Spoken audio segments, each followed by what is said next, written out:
Hi friends, welcome to my நித்திரித்து channel. இன்றைக்கான சமையல் வீடியோ பதிவில் நம்ம என்ன சமைக்க போகிறோம் அப்படின்றத பார்த்துடலாம் வாங்க. நான் இன்றைக்கி பருப்பு சாதம் செய்ய போகிறேன். அந்த பருப்பு சாதம் எப்படி செய்யலாம் அப்படின்றத பார்த்துடலாம். நான் பருப்பு வந்து ஒரு பெரிய டம்ளரால் ஒரு டம்ளர் எடுத்திருக்கேன். அதை கழுவி எடுத்துகிட்டு வந்துட்டேன். அரிசி வந்து அதே மாதிரி ஒரு 3/4 படி அளவுக்கு நான் எடுத்துகிட்டு வர போகிறேன். அரிசி வந்து 3/4 படி எடுத்திருக்கேன். பருப்பு வந்து 1/4 படி எடுத்திருக்கேன். இந்த படியாலேயே 1/4 படி, இல்லைனா பெரிய சைஸ் டம்ளர் இருந்துச்சுன்னா அதால் 1 எடுத்துக்கோங்க. 1/4 கிலோ வர மாதிரி பருப்பு எடுத்துக்கோங்க. இது அளவு கரெக்டாக இருக்கும். ஓகே, இப்போ நான் இந்த அரிசியை கழுவி எடுத்துகிட்டு வரேன். பருப்பு வச்சு கழுவிட்டேன். இப்போ வந்து அரிசி பருப்பு ரெண்டுத்தையுமே நம்ம கழுவி எடுத்துகிட்டு கொஞ்சம் நேரம் ஊற வச்சுக்கலாம். ஒரு அரை மணி நேரம் போல் ஊறட்டும். நம்ம அதுக்குள்ளே வேறு வேலைகளை பார்த்துக்கலாம். அரிசியும் பருப்பையும் கழுவியாச்சு பாருங்கள். கழுவிட்டு நல்லா தண்ணியில் ஊற வச்சுக்கோங்க. கொஞ்சம் நேரம் ஊறட்டும், ஒரு அரை மணி நேரம் போல் ஊறட்டும். நம்ம இதுக்கு என்னென்ன பொருட்கள் தேவைன்றதை பார்த்துடலாம். இப்போ தேவையான பொருட்கள் பார்த்துடலாம். அரிசி பருப்பு சாதம் செய்கிறதுக்கு என்னென்ன பொருள் தேவை அப்படின்றத நம்ம பார்த்துடலாம். 2 வெங்காயம், 2 தக்காளி, பச்சை மிளகாய் ஒரு 4-5 மிளகாய் எடுத்துக்கலாம், பூண்டு ஒரு பல், அடுத்தது பார்த்திங்கன்னா சீரகம், கருவேப்பிலை, அடுத்தது சாம்பார் பவுடர். இதுதான் நமக்கு தேவையான பொருட்கள். இப்போ இது எல்லாத்தையும் கட் பண்ணி எடுத்துகிட்டு வந்துடலாம். தேவையான பொருட்கள் எல்லாத்தையும் நம்ம இப்போ அரிஞ்சு எடுத்துக்கிட்டோம். வெங்காயத்தையும் அரிஞ்சாச்சு, தக்காளி அரிஞ்சாச்சு, பச்சை மிளகாய் வந்து நீல வாக்கில் அரிஞ்சு எடுத்தாச்சு, பூண்டை வந்து உரித்து எடுத்துக்கிட்டாச்சு. அடுத்தது பாருங்கள், சீரகம், கருவேப்பிலை, சாம்பார் பொடி, இவ்வளோ தான். எல்லாமே ரெடியாக இருக்குது. இப்போ எப்படி செய்யலான்றதை பார்க்கலாம். குக்கர் அடுப்பில் வச்சுக்கலாம். குக்கர் கொஞ்சம் நேரம் காயிட்டும். குக்கர் நல்லா சூடாயிருச்சு. இப்போ நம்ம எண்ணெய் ஊற்றிக்கலாம். எண்ணெய் நல்லா காஞ்சிருச்சு. கடவுள் தம்பருப்பு போட்டுக்கலாம். கடவுள் தம்பருப்பு நல்லா பொரியுது. இப்போ கருவேப்பிலை போட்டுக்கலாம். கருவேப்பிலையும் நல்லா பொரிஞ்சிச்சு. இப்போ பச்சை மிளகாய் போட்டுக்கலாம். அடுத்ததாக பூண்டு, அதையும் போட்டுக்கலாம். அடுத்தது வெங்காயம், அரிஞ்சு வச்சுருக்கிற வெங்காயத்தையும் போட்டுக்கலாம். வெங்காயத்தை நல்லா வணக்கிக்கலாம். வெங்காயம் வணங்கினதுக்கப்புறம் தக்காளி போட்டுக்கலாம்.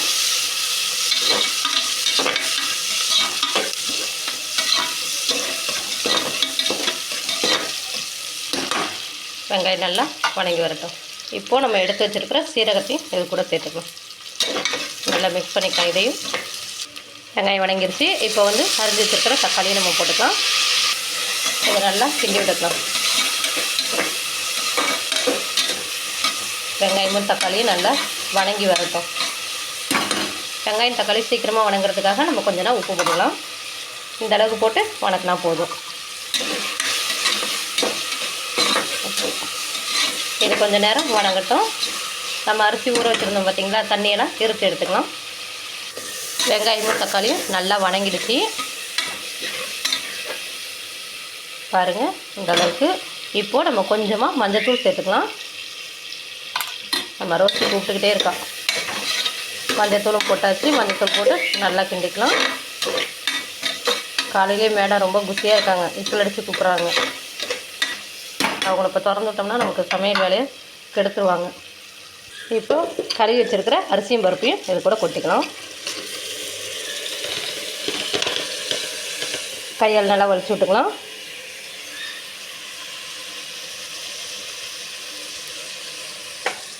இப்போ நல்லா கிண்டிக்கலாம். அரிசி பருப்பு தக்காளி வெங்காயம் எல்லாமே ஒன்றா சொத்துறபடி நம்ம நல்லா கிண்டிக்கலாம்.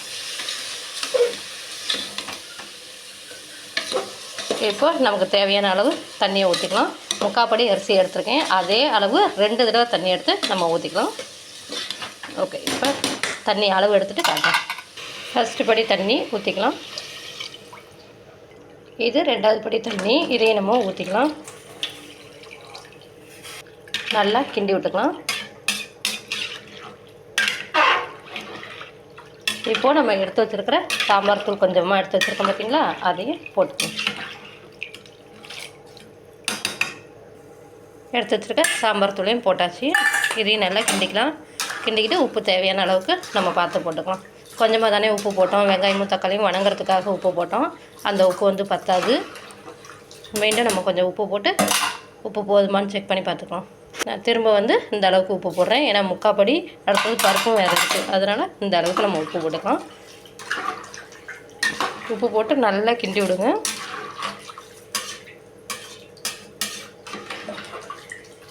கிண்டி விட்டு டேஸ்ட் எப்படி இருக்குன்னு பார்த்துக்கலாம். கொஞ்சமாக எடுத்து நம்ம டேஸ்ட் பண்ணி பார்ப்போம், உப்பெல்லாம் போதுமா அப்படின்ட்டு. ஓகே, உப்பெல்லாம் சரியாக இருக்குது. இப்போ நம்ம குக்கர் மூடியை போட்டு மூடிடலாம். 3 விசில் வரட்டும். 3 விசில் இல்லைனா 4 விசில், நல்லா கொழன்னு வேணுன்னா 4 விசில் நம்ம விட்டுக்கலாம். விசில் வந்ததுக்கப்புறம் பார்க்கலாம். இப்போ குக்கரை வந்து மூடி வச்சுக்கலாம். குக்கர் பாருங்கள், மூடி போட்டு மூடியாச்சு. ஒரு 3 விசில் வர வரைக்கும் நம்ம வெயிட் பண்ணுவோம். இது குழந்தைங்களுக்கு லஞ்ச் பாக்ஸாக கொடுக்கறதுக்கு ரொம்பவே சூப்பரான ஒரு சாப்பாடாக இருக்கும்.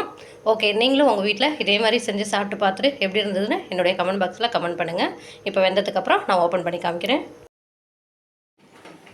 குக்கர் இப்போ நம்ம ஓப்பன் பண்ணியாச்சு. பாருங்கள், சுட சுட ஆவி பறக்க சாப்பாடு நமக்கு ரெடி ஆகிடுச்சு. பருப்பு சாதம் ரெடி. குழந்தைங்களுக்கு இப்போ லஞ்ச் பாக்ஸில் பேக் பண்ணிக்கலாம். ஓகே ஃப்ரெண்ட்ஸ், இன்றைக்கான வீடியோ இதோட முடிச்சுக்கிறேன். ஓகே, உங்களுக்கு இந்த வீடியோ பிடிச்சிருந்தா வீடியோக்கு ஒரு லைக் பண்ணிவிட்டு மற்றவங்களுக்கும் ஷேர் பண்ணுங்கள். நம்ம சேனலை வந்து சப்ஸ்கிரைப் பண்ணி வச்சுங்க. அப்போ தான் நான் போடுற ஒவ்வொரு வீடியோ உங்களுக்கு நோட்டிஃபிகேஷனாக வரும். ஓகே ஃப்ரெண்ட்ஸ், நீங்கள் உங்கள் வீட்டில் செஞ்சு பார்த்துட்டு எப்படி இருக்குன்றதை என்னுடைய கமெண்ட் பாக்ஸில் கமெண்ட் பண்ணுங்கள். மீண்டும் நாளைக்கு ஒரு வீடியோவில் சந்திக்கலாம். Okay, bye. தேங்க்யூ ஃபார் வாட்சிங்.